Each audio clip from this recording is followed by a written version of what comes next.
Well, I'll tell you what, why don't we start with a visit. I'm going to go through and give you some other warm-up ideas, some of which you've incorporated from me, where we go F, E, F, E flat, F, D, F, D flat, and that I've been doing for the last 40 years. But first of all, let's talk about, we're going to break a bunch of things down. I'm going to throw a lot of ideas at you, so if you get mentally tired, that's all right. Try and hang in there. What I'm going to do so that you can see me is I'm going to move all the way up. Well, you know what? Maybe I don't need this chair. Maybe I can use just sitting down on this chair. How many of you have ever been, whether you were an official member or not, how many of you have ever been in a marching band, have marched in a marching band for any reason? Raise your hands. Well, one of the things that marching bands, so about almost half of you, one of the things that marching bands learn when they're working on marching band fundamentals, we're so worried about how we're marching around and walking around, but the first thing that they teach you, and the first thing probably that some of the things that you learn in the military, is they start with position, and it starts from the bottom up. And what some of the marching bands do generally in the States is they'll do something where it'll be heels together, stomach in, shoulders back, chin in, head up, and it's sort of like this, in this type of position. Well, I'm going to approach it almost that same way, but not really. We're not going to be marching around, not really. But one of the things that several things that you learn over the years, you learn from colleagues and each other. And some of the things I continue to learn. About 7 or 8 years ago, for instance, a couple of the things that I learned about use of the body were from a new colleague. We brought in a new colleague, a new trumpet teacher by the name of Ronnie Ron, who for 28 years was one of the founding members, trumpet players. Some of the trumpet players probably heard of him, from the Canadian Brass. And Ronnie talked about some of the fundamentals that they used to use in their workshops. And I thought about it and I thought, gee, that's so easy and it works so beautifully. First of all, he starts in terms of good wind playing. Believe it or not, the way our feet are, he really believes this. He doesn't like his students to have their feet like, you can go ahead and stand up if you want, if you need to see me. Go ahead and stand up if you can't see my feet right now. He doesn't want the students with their feet kind of like this or even like this and stuff. He wants his students to sit with their feet right there. And the first thing he does, and that I've learned to do when I'm working with younger students, and I want, all these things are things for you to try. I want you to stand up. I want everybody to stand up, okay? Everybody stand. Please. Please. Thank you. All right, now, getting up on the balls of your feet, I want everybody to make yourself taller. Let's see if we can make ourselves 2 or 3 inches taller. Yeah. Well, we have to do something. We're not jumping up and down. If you're trying to make yourself look taller, we do that for pictures all the time. We want to look, for the second, we want to look like we're taller when we get our photos taken.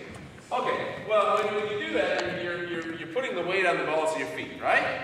All right, now let's go ahead and sit down. And let's see if we can just put our feet out, just as we're sitting, in a very relaxed way. But let's see if we can do it with the weight on the balls of our feet right now. We're not pressing down, but it's just the way our feet are positioned. All right, now with your feet positioned like that, I'm going to ask you to stand up. Will you stand up? Okay, now let's go ahead and sit back down. Yeah, okay, by standing up, your feet are positioned right. That's going to put us in a position, believe it or not, everybody talks about air, and I was watching people during the warm-up, and most of you were pretty good about this, which is why you're making good sounds, and that's to be commended, and I think that's great. But one of the things that I noticed is some people doing this in the warm-up. We want to get rid of that. We want all the work to be right in here, what are called the intercostal muscles, so to speak. That's your low muscles in the low part of your rib cage. But in order to use those in a very relaxed way, believe it or not, we started with the feet. Now we're going to move up in terms of our positioning. And believe it or not, one of the things that's very important in terms of the way we're sitting is right there, our back side's right there, if we're going to be sitting.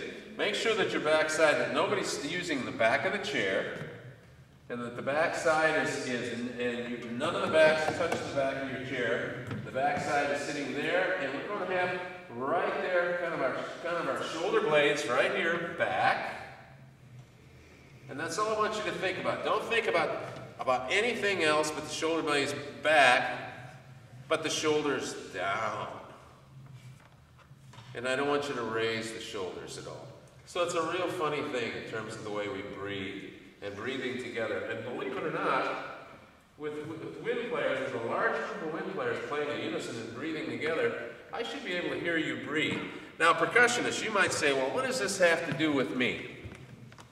One of the things I'm going to ask you to think about, and maybe you've watched some great percussion ensembles before, but if not, you can learn a lot, believe it or not, from watching great string quartets, like the Juilliard String Quartet or the Tokyo String Quartet, some of the great string quartets in the world, where they don't have a conductor.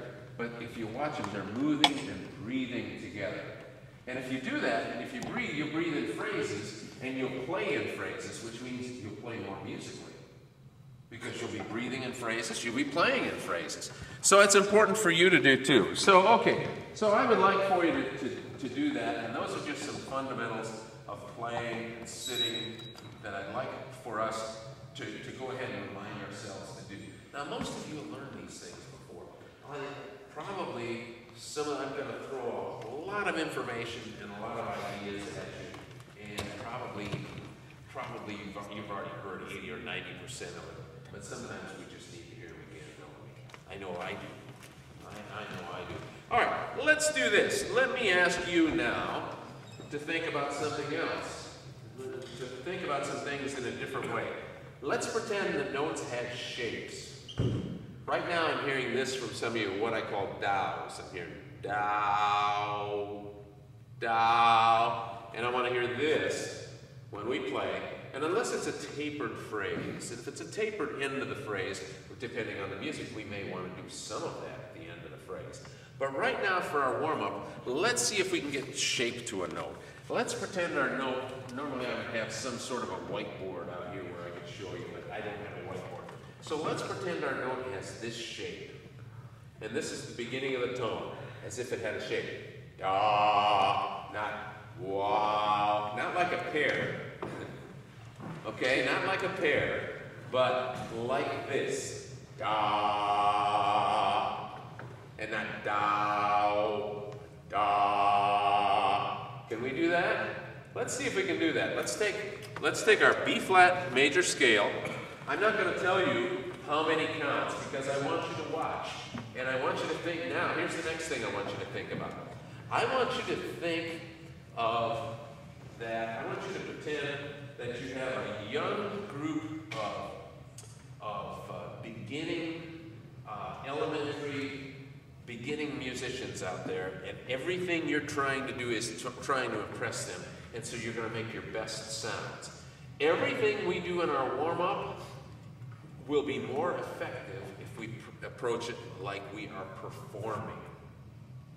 Like we're performing every note that we play. So I want it to be as if we're performing the perfect B-flat major scale. And I want you to sustain each note full value. When we change it, it's going to be completely legato. Only take a breath when you need to. Go as long as you can on one breath. Only breathe when you need to. Don't let the ends of notes decay. Get to the next note together and no space. Just a clean articulation just like that. Seamless. Let's see if we can do that. And let's begin at mezzo piano and watch me. You're just going to conduct. You're going to play every note that I play, that I conduct. Ready?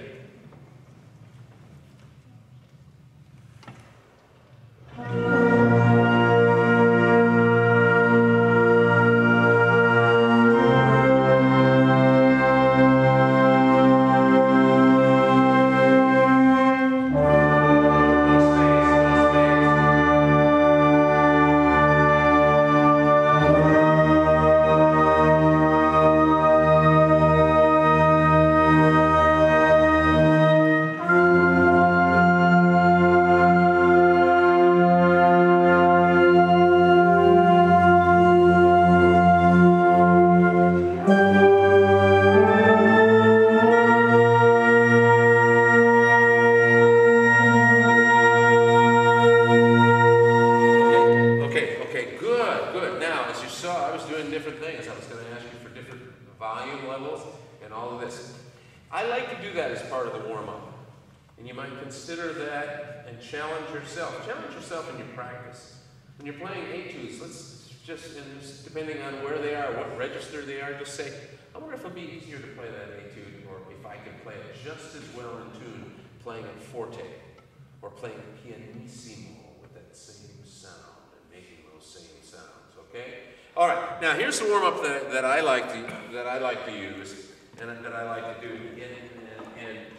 And use reuse is actually some of the things that I do, because I was with him with the military band, with the Armed Forces band, about 5 years ago or so.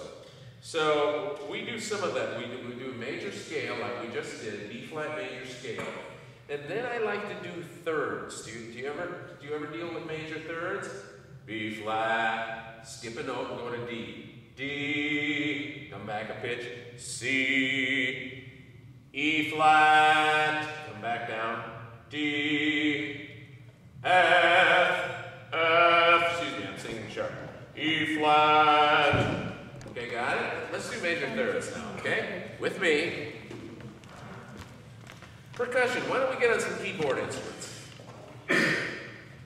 What do you play? We can't do that? Xylophone, marimba, keyboards? Let's do that. Let's see if we can get involved with that, okay? Do we do that in the warm-ups at all and have the percussion do some things? Yeah, let's go ahead and do that. All right, here we go. Ready? Major thirds. B flat concert and then D concert. Got it? And.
Sometimes, if we're doing a piece that's in an unusual key or something, we'll vary it. Do you do the same thing? Yes. Yeah. Where we'll do our warm-up and we'll do it in a different key.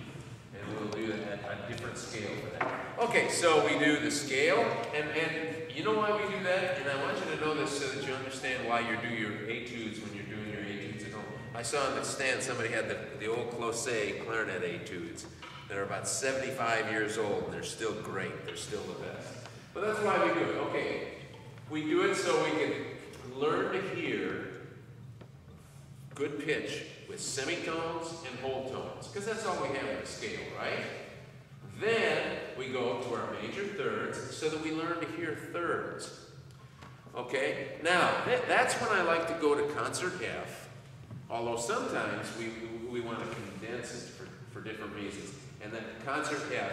And let's do that concert F. And there's two things that are important with that concert F that you have, where we go down a semitone back, down another semitone back, down another semitone. There are two things that it's important. Number one, Obviously that we're playing the unison in tune, each pitch in tune, right? Okay, the funny thing about that, the unusual thing about that is, most of the time when I have people play it, whether it's my own groups year after year, the same ensembles, and even my professional ensembles, what happens is the ear gets a little bit lazy. So we may play F, E, F, E flat, F, D, F, and all of a sudden we start coming back, and F is out of tune. And yet we've been playing it there because we're focused on the next note, and we don't listen to that F anymore. And it's a real unusual thing that can happen like that, but it does. And that's why I say good intonation is kind of like paranoia. To be a musician who plays really well in tune, it's like they have intonation paranoia. Because, you know, because as we all know, none of our instruments play perfectly in tune, do they? We have to lip up, we have to lip down, sometimes we have to use alternate fingerings. Sometimes the ensemble, as it gets really warm and you get really tired, and the temperature in the room gets really hot, the pitch goes up, and you say, oh my gosh, I better push in a little bit because the ensemble is going sharp right here. And especially with the woodwinds, that makes it difficult when the brass gets sharp. It makes it really difficult for the woodwinds. So that's the reason that we do that.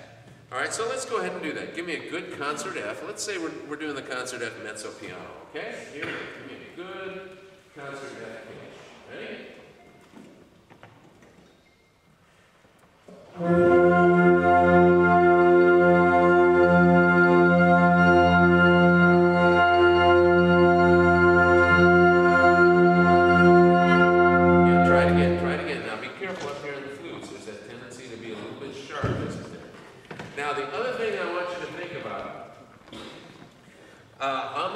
I noticed somebody had a tuner on the stand, a chord tuner. How many of you have tuners on the stand? Okay, good. Any of the tubas? Okay, as an ensemble, if we can, you see, I'd like for you to think about, perhaps if you have a tuner, yes, having your first tuba have that tuner. Let me tell you something about good pitch and intonation, guys, and I apologize, once again, I apologize in advance for throwing lots of information. I'm delighted that you're videoing this because I'm throwing lots of information. I don't expect you to remember it all as much as you can. Here's what happens with intonation, and here's why I want the tubas to happen. When we use these things and when we tune up at the beginning of the rehearsal, we're not really tuning. We're calibrating. You're really tuning with each pitch and each note and everything that we do. Now, here's what I'm talking about. If we tune to that F, okay, as the instruments get hotter, and as you get later, longer and longer, later and later, and if you're playing on a particularly hot stage, as the instruments get warmer, here's what happens. The larger the bore, in this case the tubas, the larger the bore, the more the pitch center starts to go up. Okay? Now, the reason it's good to have this tuner is every once in a while I want the tuba player, the first tuba, to have that tuner, because I want you to make sure. Who's the first tuba? Who's the principal tuba? We don't have a principal? Okay, somebody be the designated principal. Okay, somebody to be the boss of the mouth. One of you guys are going to appoint the godfather of the tubas. Okay? And the godfather of the tuba, you're going to double check, and you're going to continue to double check and make sure we keep that pitch down. Because here's what happens. As the instruments get warmer, the larger the bore, your pitch starts to go up. So these guys are good musicians. They're going to go with you, and they're going to play in tune. And the pitch center of the group is going to rise little by little. And here's the problem, okay? The large bore instruments, as the pitch center goes up and goes above 440, you can handle it. Your instruments acoustically can handle a little bit more than they can. But the problem is, by the time it gets up here to the clarinets, and particularly the flutes, and really particularly in the oboes and the piccolo, when that pitch center goes up, they can't handle it. And the intonation is going to get wild. So it's really important that we do that. And sometimes in concerts, I'll have groups retune, or as I say, recheck. And I'll start with the tuba so that we make sure that we keep that pitch center down. And so it's important that we do that in between tunes. And in long rehearsals, if I'm having a 2-hour rehearsal, we may tune 3 times. It will be very quickly. I'll just have the tuba give that pitch and make sure that that thing is set, and everybody else make sure that we bring that down. And usually I'll use F with the tuba. I may not use F at the beginning of the rehearsal, but F is a good centered note. And midway through the rehearsal, if we tune twice to 2 or 3 times, we will do it to that F. And he or she, depending on who your tuba player is, will double check and make sure that that F stays there and that pitch center stays there. And everybody stays down to that, because it will rise, and it'll make it that much difficult. Okay, let's do what you did before with usury. Let's go ahead with usury and do that. And give me, if you would please, concert F. And we're going to use that. You know, I don't know anything about cricket, so I don't. Is there such a thing as home plate in cricket? I know that. I was in England, but I don't really play cricket. Yeah, American baseball, we have what's called home plate. That's where the batter stands. So we're going to say that this concert F is our home plate, okay? And there's a reason for that, because there's a method to my madness, believe it or not, okay? Here we go. Let's go ahead and do that and remind us of what we're doing. All set, ready?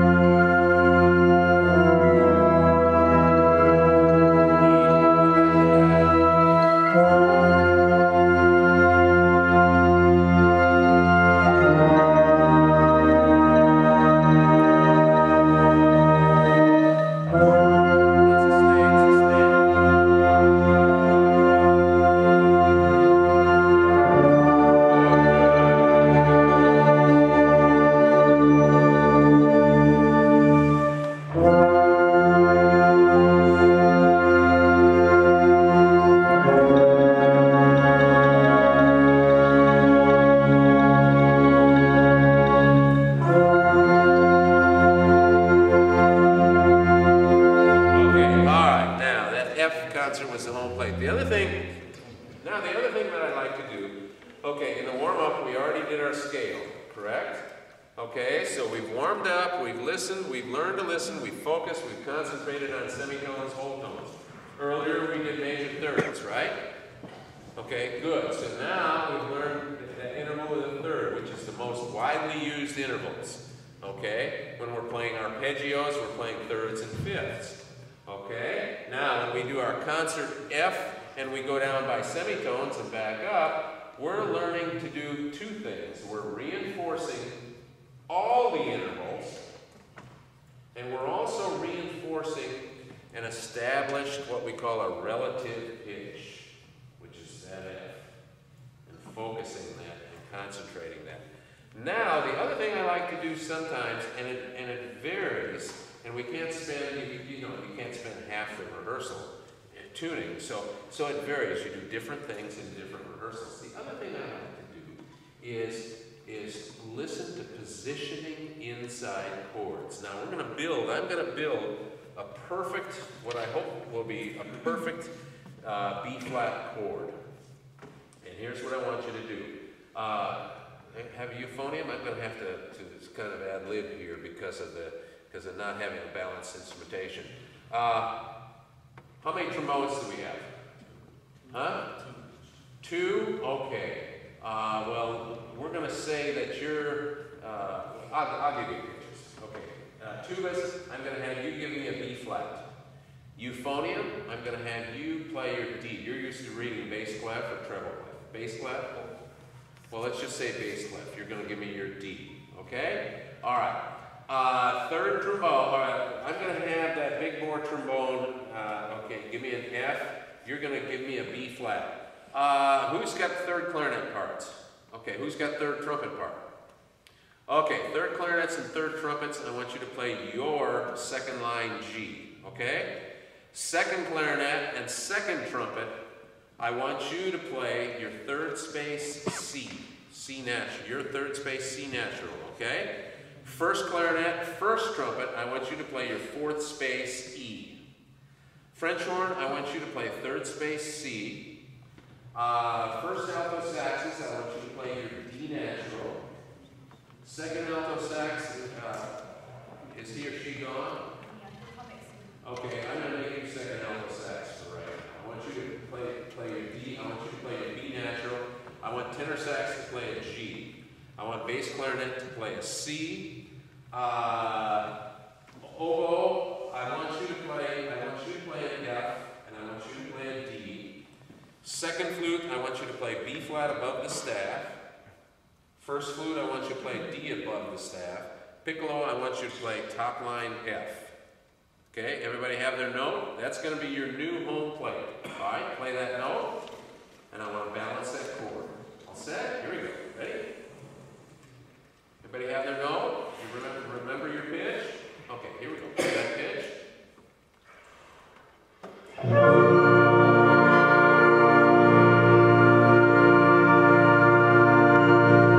Okay, give me a little bit more piccolo. Be careful because you're a little bit on the sharp side in the first flute. Give me more horn, more euphonium. Here we go. Same thing. Ready? All set? And.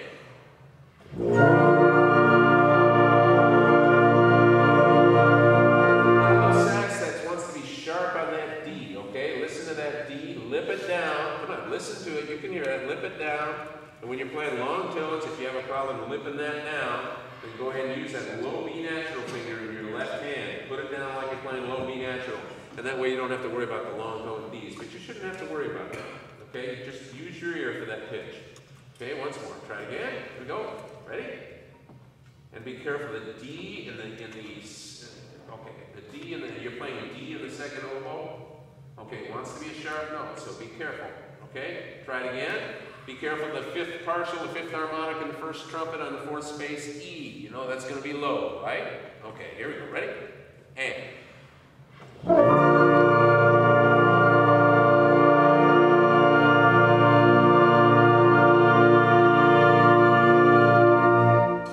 Now, get used to when you're making releases. Get used to listening to the sounds around you. Here's what I want you to sound like at this point. I want it to sound like an organ. I want it to sound like an organ. I want all those pitches to come together like it's one pitch and one sound. Okay? And as soon as we release, I want to let it ring, and I want you to hear it ring. And I want you to get that concept of sound in your ear. Okay? Let's try it again. Here we go. All set?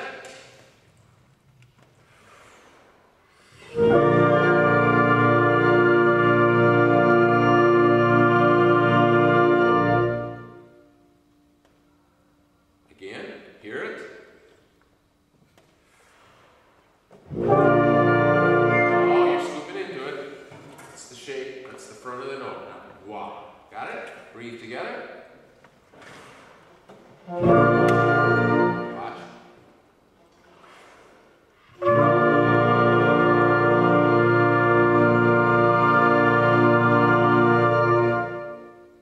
You hear that sound? Now let's see if you can get that same balance. Do you ever talk about the pyramid of balance? Yeah.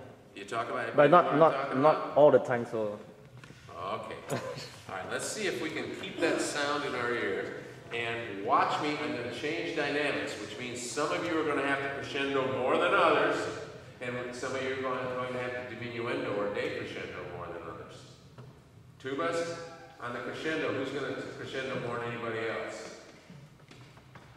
Okay. Just you alone? All right, here we go. Ready? All set?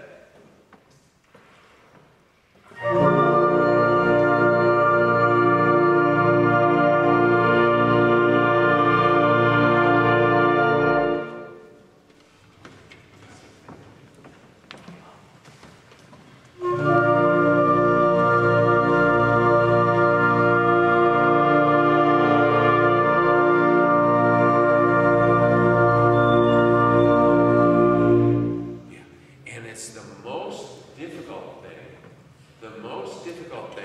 diminuendo or the decrescendo is maintaining that balance in the upper voices.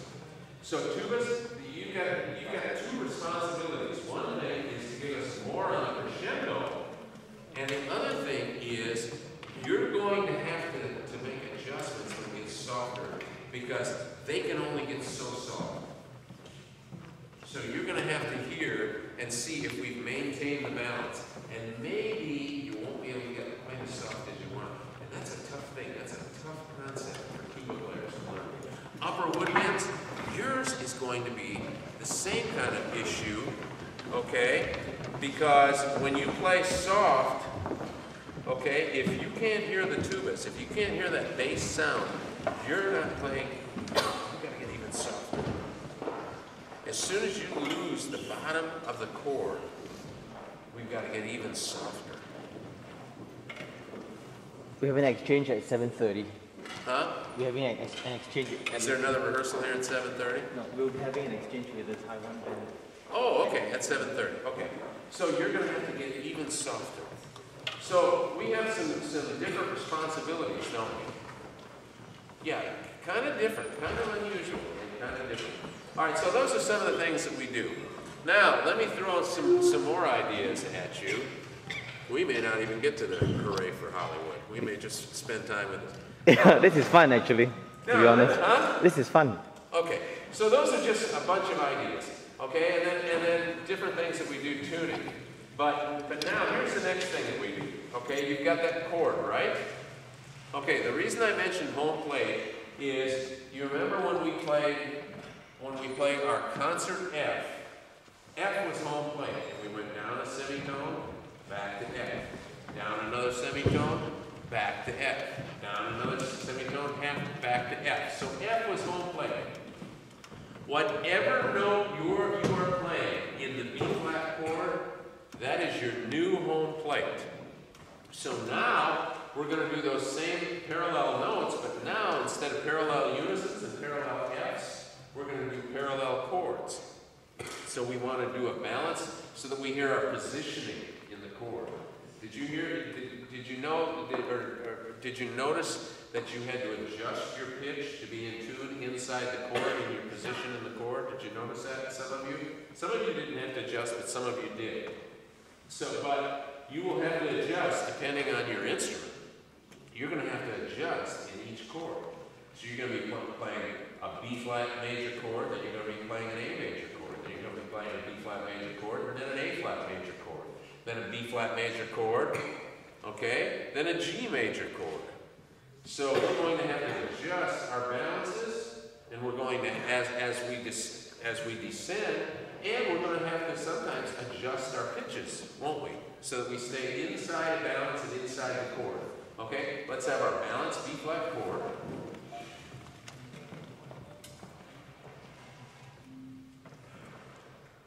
And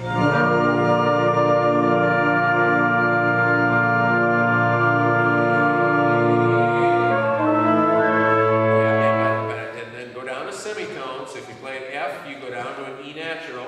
If you play a C, you go down to a B natural. Okay? If you play the G, you go down to an F sharp. Got it? All right, let's go back to the B flat chord. Here we go. B flat chord. And.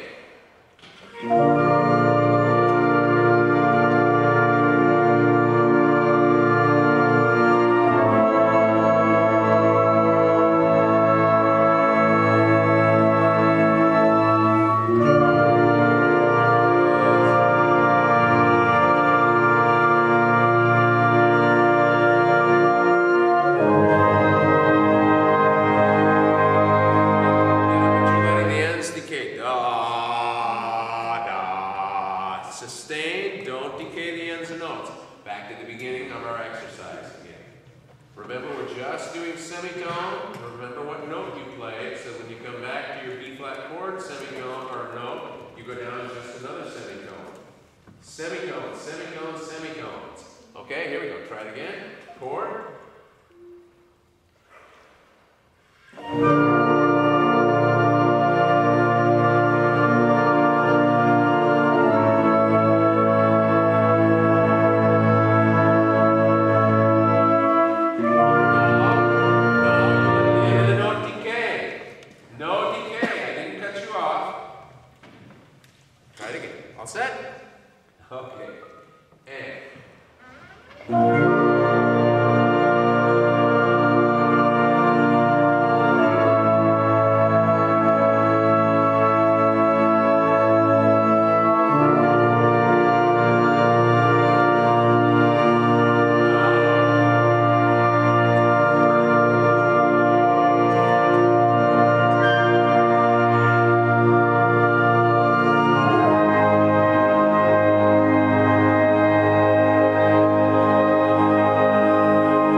listening from a pitch standpoint, but did you hear what happened to our beautiful organ-like chord at the end?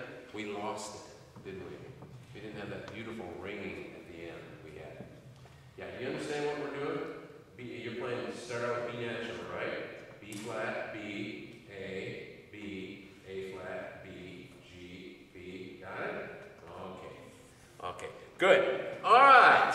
All right, now that's good. Now, one of the things I noticed, and once again, we're throwing ideas here. This is kind of a brainstorming. Do you have that? Do you use that term in Singapore, brainstorming? Yes, for class. Yeah, sometimes in brainstorming, sometimes we like to use brainstorming when basically all we're doing is expressing, is expressing confusion. But in this case, I want to brainstorm some ideas at you here.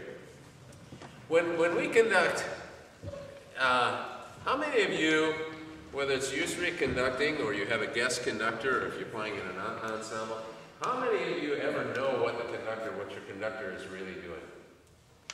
Do you have any idea? Let's play that chord that we just did. Let's play that perfectly balanced B flat chord. You ready? All set? I didn't give it to you. I gave you a preparatory and I never gave you the downbeat. Watch once more. I cheated. I did that on purpose. Okay, ready?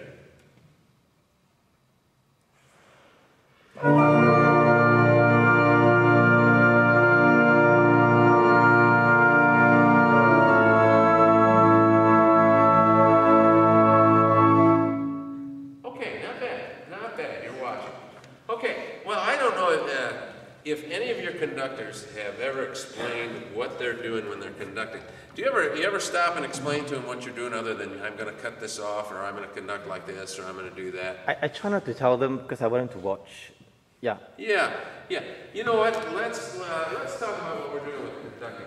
How many of you have ever had the opportunity to conduct another group? Maybe some of your colleagues or a section. How many of you have ever had an opportunity to conduct? We have a few conductors here actually. Huh? Concertmaster of the band, he conducts, and then the assistant Okay, who else? Anybody else?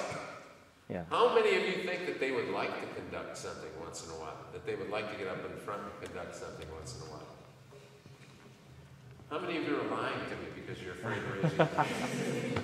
I'm not going to ask you to conduct, so I won't. I'm just curious. How many of you think that it would be interesting to come up and conduct one of the pieces that you've had? Anybody?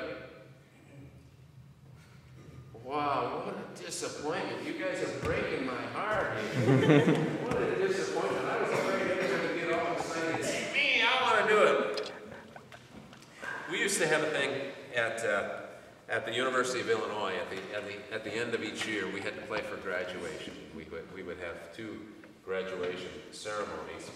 And it was at the big arena, it's called the Assembly Hall, and about 14,000 people can fit in there. The University of Illinois has about 40,000 students, so that there would be a lot of people that would go through graduation each year. And so there would be 2 separate ceremonies, a morning and an afternoon ceremony. And what we would do is, while the people were coming in, the friends and the parents and stuff and all that, we would do about a 30-minute concert. And it would be, actually, it would be kind of like what you're doing on this concert. You know, it would be pops type things, it'd be a variety of things. It might be a few marches, maybe an overture. You know, we might do something like Festive Overture or something like that. But we would do generally some pops type things, nothing really heavy, because people are coming in to their seats in this great big arena and they're milling around and stuff like that, and talking and visiting and stuff like that. But what I always did with those concerts is I would always have some of the students who were graduating, if they wanted to conduct one of the numbers, they would have to come in and work with me on it, or at least pass it off once in my office. But I let them volunteer to conduct. In some cases, they were people who were going to be band conductors, so they had already done some conducting study.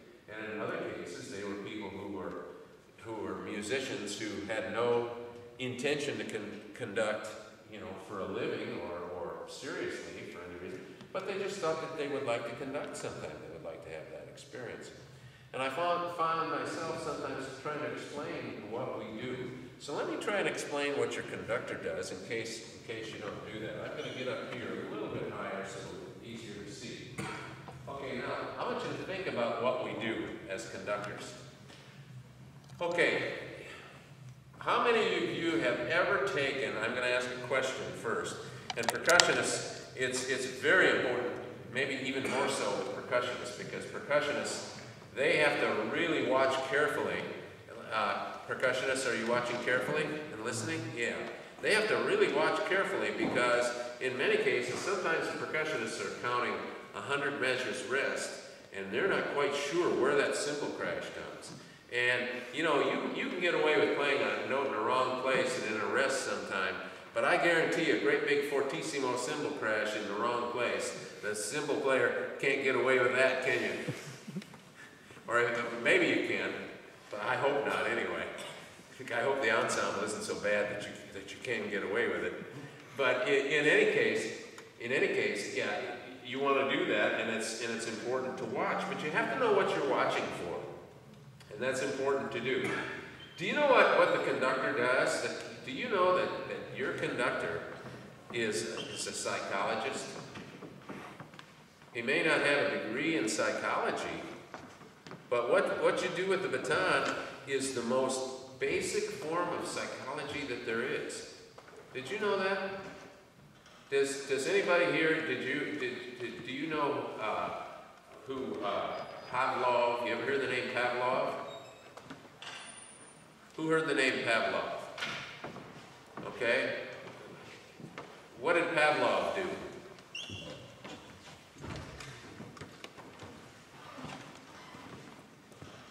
Nobody knows about that? Yeah. With the dog, yeah. That's exactly right. Okay, so most of you may not know the name Pavlov, but basically what this is it's called conditioned response. And what would happen, I think you've all heard it, you just don't relate it to that. Pavlov would feed his dog at a certain amount of time. They had the dog and there, and they would feed the dog. When they fed it, every time it was time to feed the dog, they would ring a bell. They would ring a bell. So what happened is, after a while, the dog was conditioned to eating when the bell would ring. So what they did was they started ringing the bell without feeding the dog, but it didn't matter because as soon as they'd ring the bell, the dog would start to salivate. How many of you now remember that, hearing that? Okay? Yeah, that's conditioned, and that's called conditioned response. Now, if I do this, if I give you this, if I say, okay, let's play, we won't play right now. If I say, all right, let's play our B flat chord, and I do this. Hopefully you're not going to salivate like Pavlov's dog. Hopefully you're not going to do it. But what you are going to do is how are you going to play? If I do this for your downbeat, how are you going to play?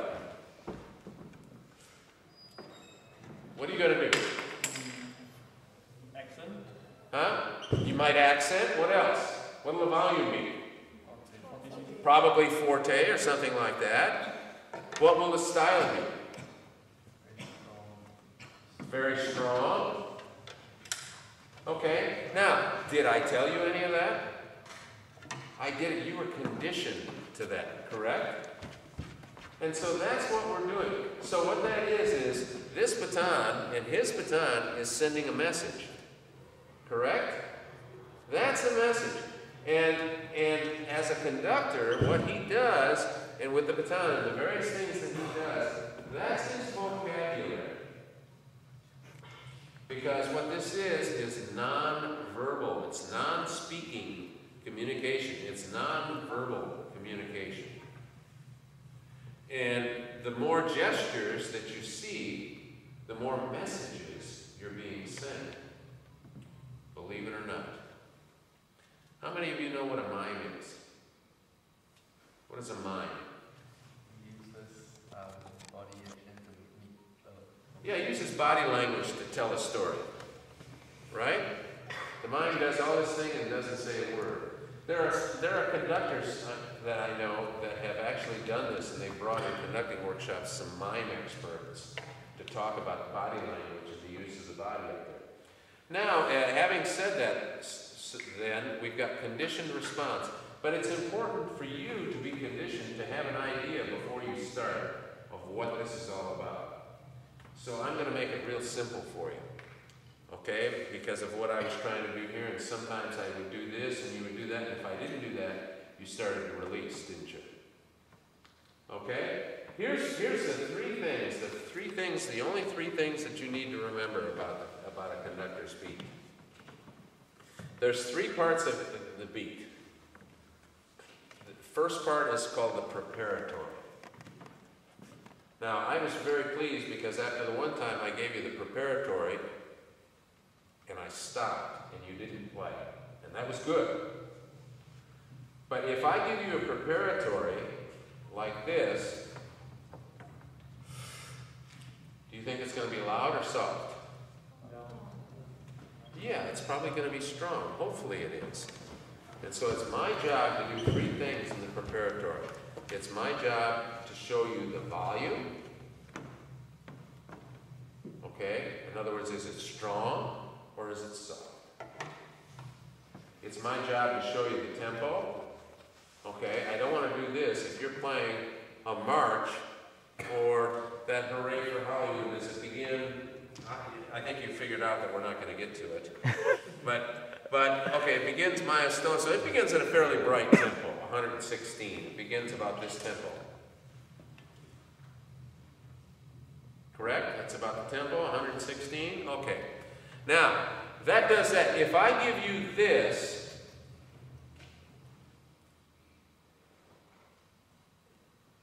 chances are it's not going to be together. And we're going to fall apart, right? So, what I'm trying to do, and this is what's really important for you in terms of reading the beat, is I'm trying to give you the tempo. I want to be thinking in the tempo.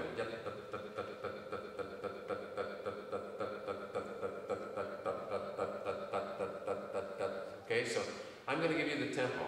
The other thing I want to try and give you is the volume, and I want to try and give you the style.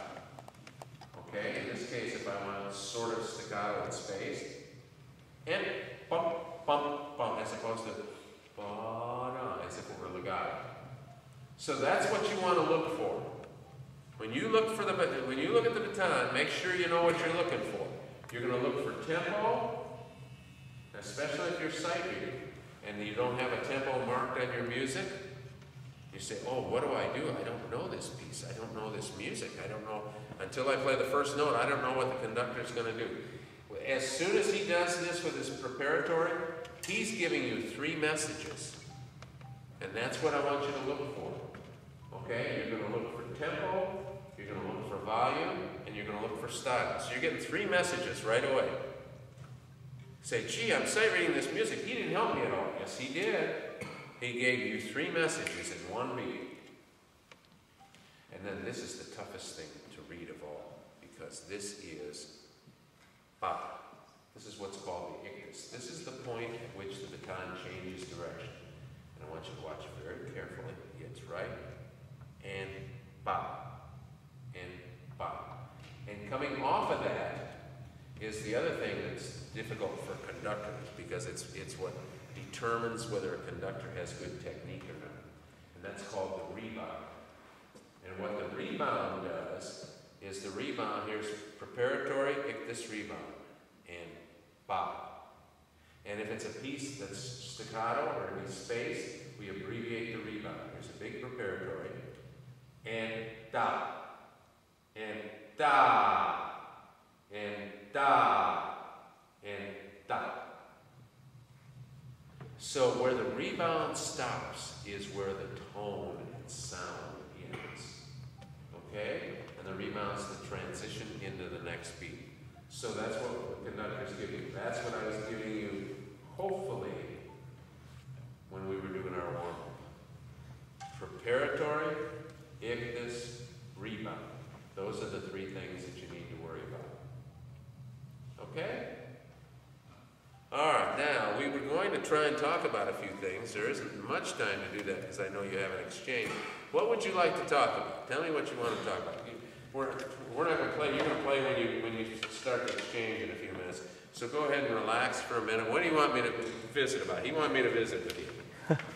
Do you have any I was born at a very young age. Do you have any questions for Mr. Keene? Yeah, if you have questions about music in general or music in the States.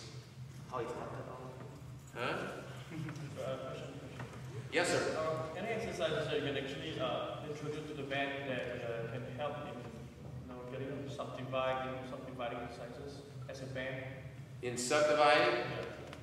Yeah. I don't know if you, because rhythm, I'll tell you something, one of the biggest criticisms I had of the 70 bands that I heard in 4 days had to do with subdivision, so I'm glad that you asked that. That's a great thing.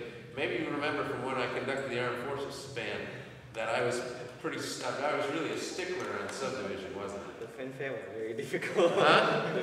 Yeah. The Bohemians fanfare was very difficult. The one that you did first, the first piece that you did. I don't remember when I conducted. I've only had 300 concerts between then and now. What was it? Do you remember what that piece was? What we began with? I don't remember like this. Okay. Well, that's all right. Yeah, subdivision. You know, one thing I started to think about is. Sorry, sir. Oh, that's all right. She needs to go to the bathroom. Oh, well, go. Don't hold me responsible. Okay. Subdivision. When I'm giving the preparatory, think about the least common multiple. What probably brought your mind to it is, if you notice, when I was did this, I did. I was already thinking subdivision, wasn't I? Okay. Depending on what the tempo is, the slower the tempo, the more you want to subdivide to. And I like to tell people to think about the least common multiple. The only reason that that 4/4 is in 4 is so that they have a place to put the bar lines. 4/4, in some ways, it'd be better if we had 16/16.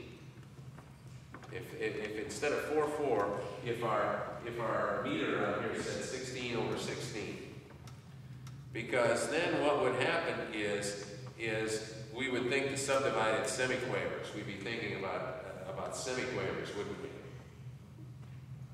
Instead of crotchets. And that's the way to think about it. Break music down into its least common multiple. And think of long tones as being ties of short tones.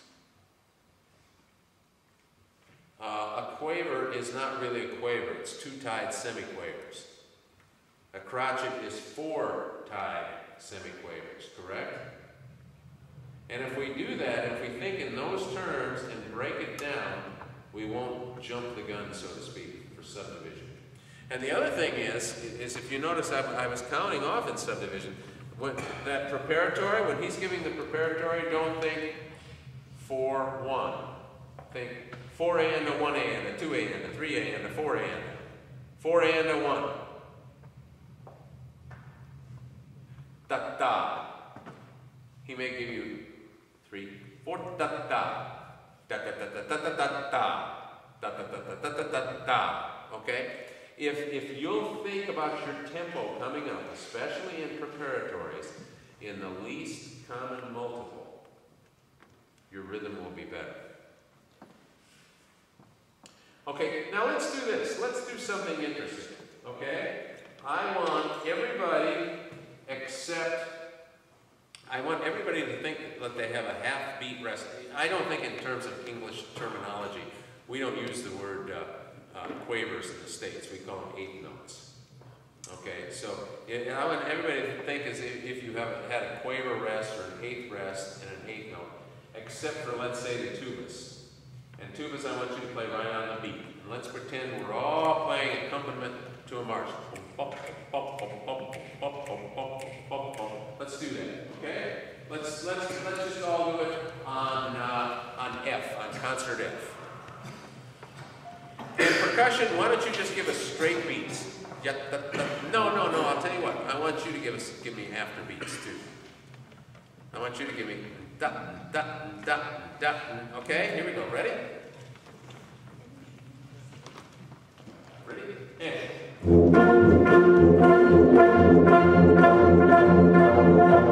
Once more, here we go. Try it again. A little brighter tempo.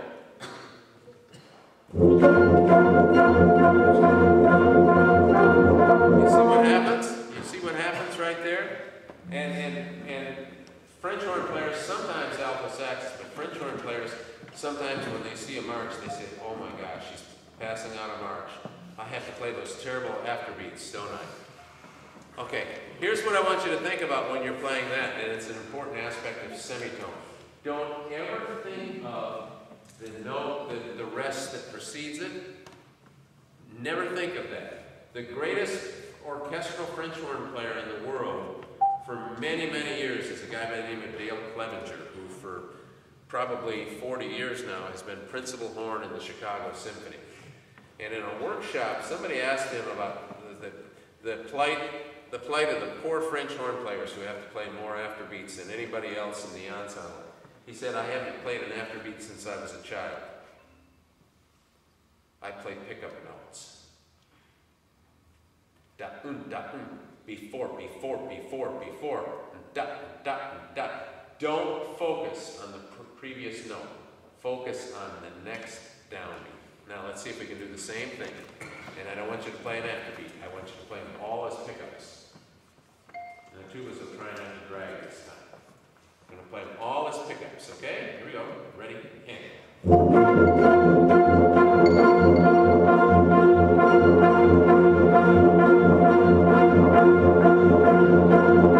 Okay, now that wasn't perfect, but was it better? Was it better? That was a lot better, wasn't it? Okay? And that's what we have to think about. Always think about when you're subdividing, not only think about breaking down the beat, but always think about the beat that follows. Nobody ever plays afterbeats.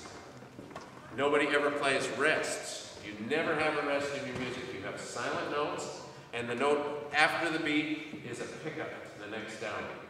Okay? Other questions? Last question. That was a good question. That was a great question, as a matter of fact. Any last question? Because we have to change over. Any more questions? Like, what is the meaning of life? Why is there air? Why did I turn down the jaw?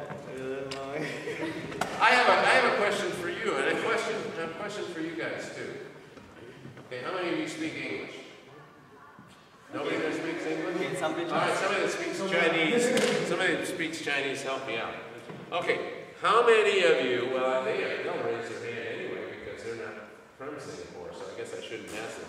How many of you have traveled outside of Singapore? That's pretty good. That's pretty good. You know, yesterday, of course, they were younger, or yesterday in a workshop, or the day before yesterday in a workshop, only about half the group raised their hand, fewer than half the group. How many of you have traveled, ever traveled to Europe? Raise your hands. You're not sure? You didn't know where you were? You would have Oh, I get it. You weren't sober. Oh, okay. How many of you have ever traveled to the U.S. or North America? Okay. How many of you have traveled out of Asia?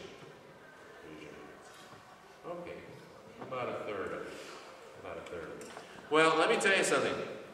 One of the great things about music is you can play together, and you can play together with musicians. How many of you do not speak Chinese? Do not speak Chinese. Okay. Well, see, as you saw, some of these folks do not speak English. But when you're playing music, everybody's communicating in the right language, aren't you? You know, one thing that will never cause a problem and that will never create problems in terms of communication with people is music making or sitting down and breaking bread with somebody. You know, having a meal or a drink those are the two things for making music that never create a problem, and that people always get along doing. Delicious.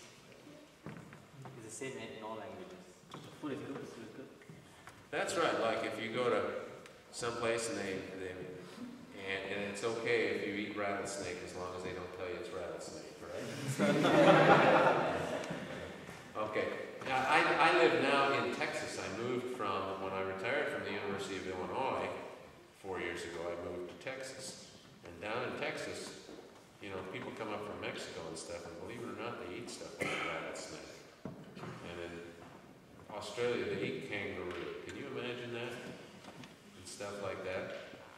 And I know some places not too far from here where I'm told they eat dogs.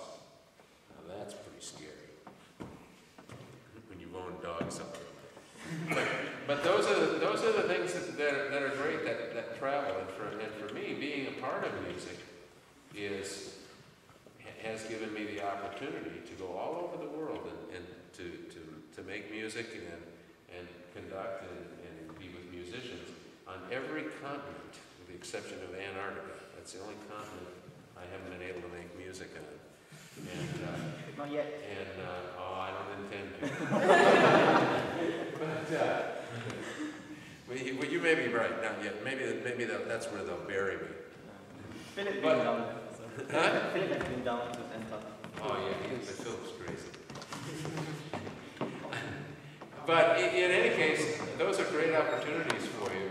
But music making itself is that kind of an opportunity for you. So when you leave university here, or when you leave this institution, I hope that you will continue to make music.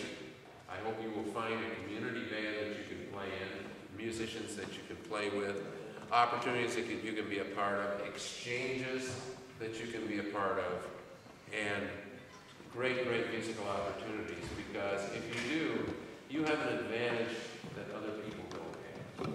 And all those people that are fighting out there, I'll bet none of those people have actually sat together and broken bread. All those people in right now that are at war in Syria and all these other places right now, I bet they've never broken bread together, they've never played music together. If they had, chances are they'd have second thoughts about what they're doing. Well, I enjoyed being here the last 5 days, 6 days. I enjoy it every time I come to Singapore. It's been a while. It's been 5 or 6 years since I've been here. I hope I won't be away that long anymore, but it's been a while since I've been to Singapore. But I look forward to the opportunity to come back, because I always make new friends. I appreciate your attention. Either you're I've got you frightened, absolutely, totally frightened, or you're halfway interested, maybe a little bit of both, huh? But anyway, enjoy your exchange. I know you'll enjoy your exchange. Enjoy your experience, and keep making great music. And thanks for inviting me to come in and be with you this evening. Thank you.